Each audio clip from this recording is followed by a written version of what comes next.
So, thank you all for coming tonight to this Metastatic Strategy launch event. This really does put Greater Manchester as a forerunner of metastatic support in the UK, working in a far more joined-up way and approach to care delivery. So, my name is Paul King, and I'm delighted to be here tonight with the patient voice. And I'm realising the notes here don't quite go down enough, so I need to get my notes out, because what I was going to say really is, it'd been really nice with me Joe Taylor here tonight, doing this delivery. So I would like to just raise a glass for everyone, just to Joe, who will be very sorely missed. So, Joe.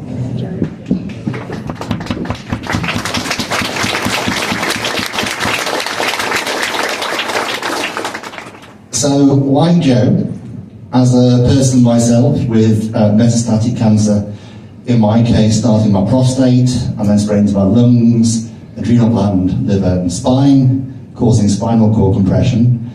My spine is now hardwired. I am like the $6 million man. I do know, and I'm very aware of all the difficulties I faced and how this strategy can really make a difference to patients like me. Now, I like to think of my cancer as BC and AD. So, BC, or before cancer, I was a very, very active man. I had a job that took me all over the country. In fact, London was like my second home. When in the office, I used to cycle to work and then go for a swim. You know, in my leisure time, I used to do things like scuba diving and hill walking and crawling out of caves and even still walking. And the picture on the right-hand side there was me at the North Pole Polar Research Station there dressed as a penguin, because of course polar bears don't eat penguins, as we all know. But then came that day for me back in 2023 when my life changed almost overnight. It became the BC, or the AD even, after diagnosis. After months of extreme pain, with stronger painkillers, I'm getting nowhere fast, the diagnosis from my GP, I attended an A&E where I was misdiagnosed and sent home, and less than 12 hours later, I'd collapsed, losing all feeling of the waist down. Now I was taken to another hospital where, having come out of an MRI machine, I was told I had cancer in my spine and my lungs, the spinal ones causing spinal cord compression. Now, I've got to say that being told you have the big C, as they call it, is going to devastate anyone. Being told that your condition is incurable and being given a relatively short prognosis takes things to a different level. Now, the support I received while I was in hospital for 2 months, including my time on critical care, was exemplary. And everyone's here from Salford Royal tonight, thank you very much for the care you gave me at that time. But sadly, this did not extend the discharge. But what I will say is you can still have fun in a hospital.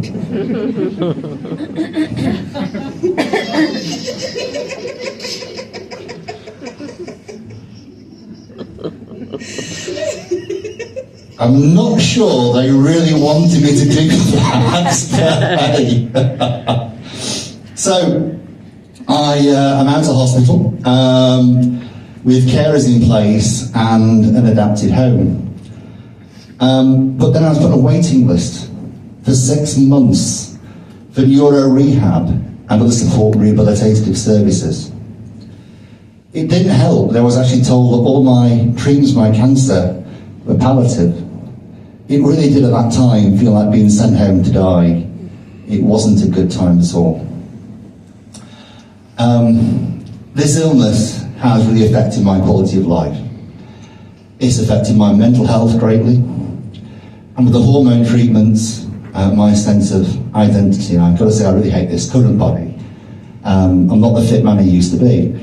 And I felt I've had to fight for the service and support that I've needed to face my condition, as well as all the side effects of lifelong treatment, and they face me on a daily basis.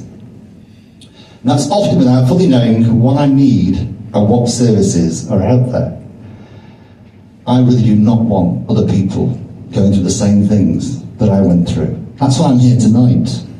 To find out through the work of the Greater Manchester Cancer Alliance what support and services were available to people with curative cancer as opposed to metastatic disease was revelatory. And exactly why this change is needed and why this strategy is embedding into all the different cancer pathways is really, really essential. And so, what do I think will have the greatest impact if this strategy is successfully implemented? Well, it's about equal access to supportive and rehabilitative services of people with metastatic disease, not just those with curative intent. It's access to things like prehab. You mentioned prehab before, great program, not available to people with metastatic disease. It's about improved communication and record sharing between hospital trusts, primary care and those community teams. You know, I've been to 2 hospitals the same day for a blood test because hospitals can't share data. It's just not good enough. And it's about a more coordinated joint approach to care delivery, reducing the burden of administrative self-advocacy placed on patients. Now, I've got a lot going on, as you can probably tell. I've got a lot going on, and I really don't need to be self-advocating for myself.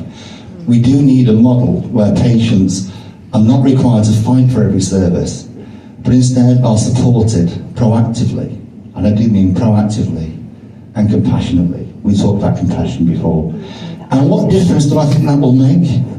Better access to support, I think, will directly improve that quality of life, mental health, that sense of dignity and identity, and ability to live well for as long as possible. Because got to say, metastatic disease, it may be life-limiting, but it's by no means the end. We want to live well for as long as is possible.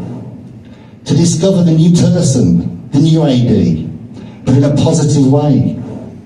I might not work anymore, or scuba dive, or go caving, or go hill walking, but what I do, the new me, is the traveller. It's the person able to try new things. It's the person, in my case, who's very successful with a great group of friends who help make it happen, as you can see from these photos here. And it's also me now, the painter. I can't go down caves anymore, so I'll sit and paint. This is a new passion. But it's also me who wants to try and help bring about change. And that's why I'm here tonight, and that's why I hope that you're here tonight, is to help share that passion about bringing about positive change. And so, all I can say is, there is a wonderful team here tonight from the